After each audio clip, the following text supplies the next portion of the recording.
My parents sued me for $150,000 to stop my wedding.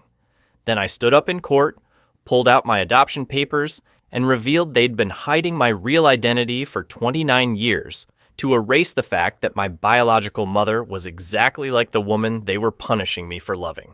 My name is Ethan Brooks. I'm 32 years old, and this is the story of how my parents tried to destroy my engagement with a lawsuit, how a trip to get my marriage license uncovered a lie that had defined my entire life, and how the courtroom confession that followed exposed not just fraud, but a calculated erasure of who I really was.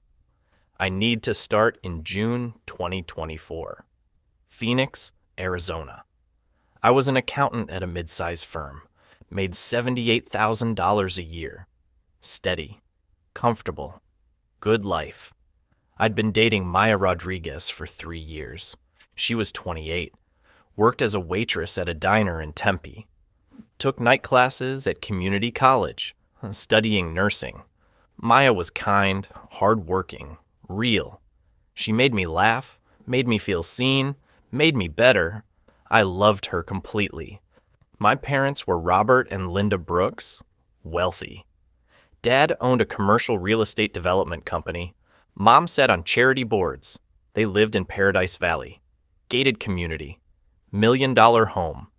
Image was everything to them. Status. Prestige. Who you knew. What you drove. Where you vacationed. In May 2024, I'd proposed to Maya. Small moment. At Papago Park.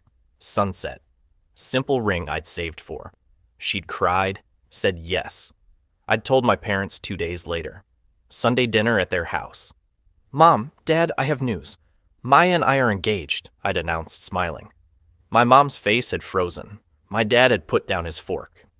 Engaged? To the waitress? My mom had asked, her voice tight. To Maya. Yes, I'd confirmed. Ethan, we need to talk about this. Privately, my dad had said, standing. We'd gone to his study. Both parents. Door closed. You cannot marry this girl, my mom had started immediately. Her name is Maya, and yes, I can. I am, I'd replied. She's after your money.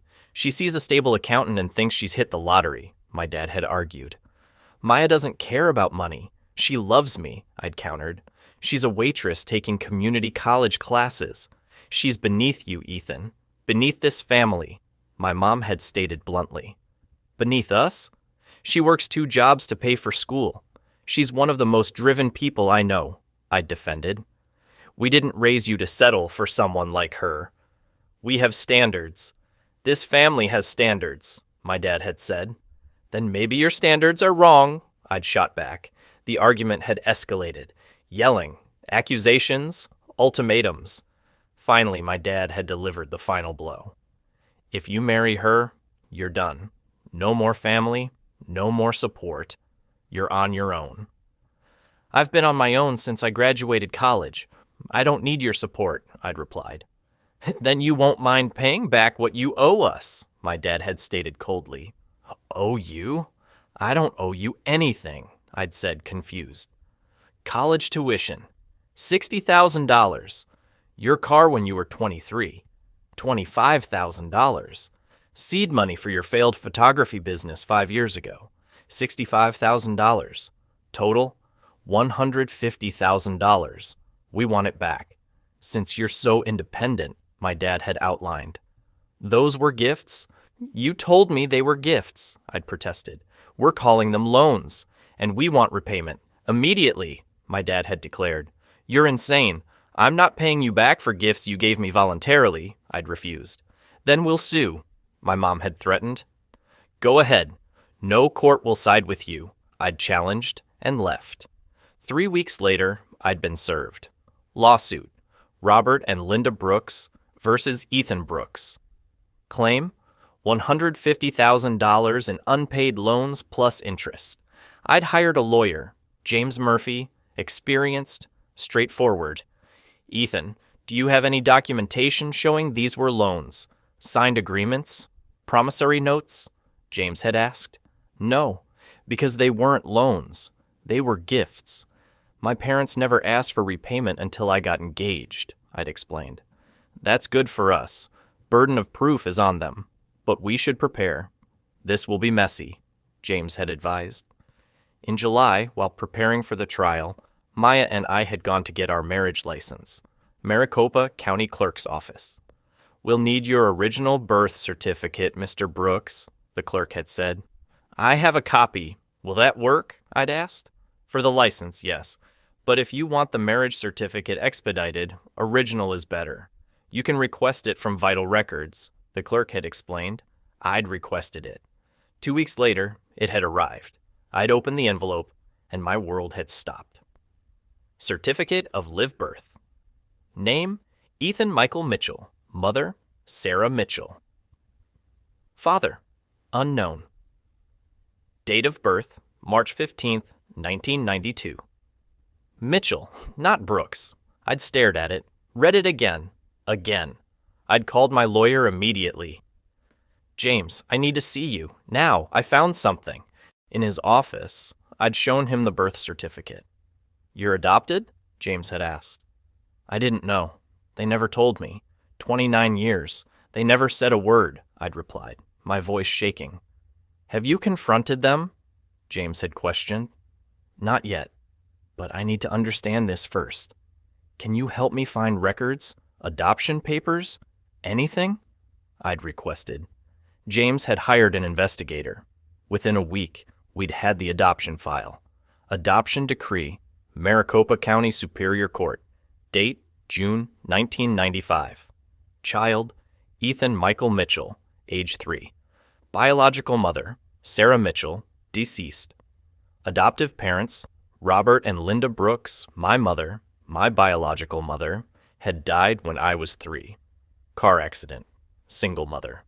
Worked as a hotel housekeeper. The Brooks family had been friends with someone in her social circle. Had offered to adopt me. Court approved. They'd changed my name. Erased my history. Never told me. I'd sat in James's office, crying, angry, confused. Why would they hide this? I'd asked. I don't know. But Ethan, this changes the lawsuit. This isn't just about money anymore. This is about control, identity. They sued you when you chose someone from the same background as your biological mother. That's not coincidence, James had observed. The trial was set for August 2024. Maricopa County Superior Court. My parents had shown up confident. Expensive lawyers. Tailored suits. I'd sat at the defendant's table. James beside me. Maya in the gallery, supporting me. My parents' lawyer had presented their case. The plaintiffs provided substantial financial support to the defendant over the years. College tuition, vehicle, business capital, total $150,000. They now seek repayment of these loans. Do you have documentation proving these were loans and not gifts? The judge had asked. Your Honor, the plaintiffs assert these were understood to be loans. Verbal agreements, their lawyer had argued weakly. Understood by whom? Was the defendant ever told these were loans requiring repayment? The judge had pressed. Not explicitly, Your Honor, but the expectation, their lawyer had started. Expectations aren't contracts. Do you have signed loan agreements? Promissory notes? Anything? The judge had interrupted. No, Your Honor, their lawyer had admitted. The judge had looked skeptical. Mr. Murphy, does your client wish to respond? James had stood. Yes, Your Honor. We'd like Mr. Brooks to testify. I'd taken the stand. Sworn in. Mr. Brooks, did your parents ever tell you these funds were loans? James had asked. No. They were presented as gifts. Support. Never once mentioned repayment until I got engaged, I'd answered. And why do you believe they're suing now? James had questioned. Because they don't approve of who I'm marrying. This lawsuit is retaliation, I'd stated. Objection. Speculation, my parents' lawyer had called. Your Honor, I have evidence supporting this claim, James had countered. Proceed, the judge had allowed. James had handed me an envelope. Mr. Brooks, what is this? My original birth certificate. I requested it last month for my marriage license. I'd explained. And what did you discover? James had prompted. I'd taken a breath. That my name at birth was Ethan Mitchell, not Brooks. That I was adopted at age 3. And that my parents, Robert and Linda Brooks, never told me. The courtroom had gone silent. My parents had paled, whispered to their lawyer. Your Honor, I'd like to submit adoption records from June 1995, James had said, handing documents to the clerk. The judge had reviewed them, looked at my parents, back at me. Mr. Brooks, you're saying you only learned of your adoption last month? The judge had asked. Yes, Your Honor. I'm 32 years old. They hid this from me for 29 years, I'd confirmed. James had continued. Your Honor, the adoption records show Ethan's biological mother, Sarah Mitchell, was a working-class single mother, hotel housekeeper. She died in a car accident when Ethan was 3. The defendant's fiancée, Maya Rodriguez, is a waitress putting herself through community college. Similar background, similar circumstances. The plaintiffs are suing their adopted son for choosing to marry someone who reminds them of the woman they've spent 3 decades erasing from his identity. My mom had started crying. My dad had looked furious. This is outrageous! We gave him everything! My dad had shouted. Order! The judge had demanded, banging his gavel. You gave me lies, I'd said from the stand, looking at them. You erased who I was, where I came from, who my mother was, and now you're punishing me for loving someone like her. We saved you. We gave you a better life, my mom had cried out. You gave me your life, not mine. You never let me know mine, I'd replied. The judge had reviewed the documents silently. Then he'd looked at my parents' lawyer. Counselor, this lawsuit is dismissed, with prejudice. Your clients attempted to use the court system to punish their son for personal decisions they disagreed with. That's an abusive process. I'm warning them now. Any further legal action will result in sanctions, the judge had ruled. Thank you, Your Honor, James had said. We'd left the courtroom. My parents had tried to approach. Ethan, wait. Let us explain. My mom had started. Explain what? 29 years of lies? Or the lawsuit you filed to destroy my wedding? I'd challenged. We gave you everything. A home, education, opportunities your real mother never could have given you, my dad had argued. She was my real mother. You were the people who erased her. And I'm done, I'd stated and walked away. Over the next month, I'd hired a private investigator. Found my biological family. Sarah Mitchell had a sister, Karen Mitchell, living in Portland, Oregon, 54 years old. Elementary school teacher, I'd called her. Ms. Mitchell, my name is Ethan. I think I'm your nephew. Sarah Mitchell's son, I'd said. Silence. Then crying. Ethan, we thought... They told us you died in the same accident as Sarah. We had a funeral. For both of you.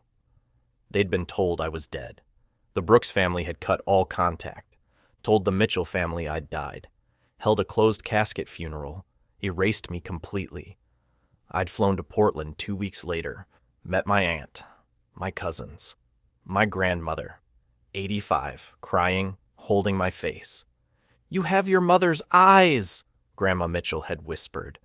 They'd shown me photos, stories, medical history, everything I'd never known. Your mother loved you so much. She worked 2 jobs to give you everything.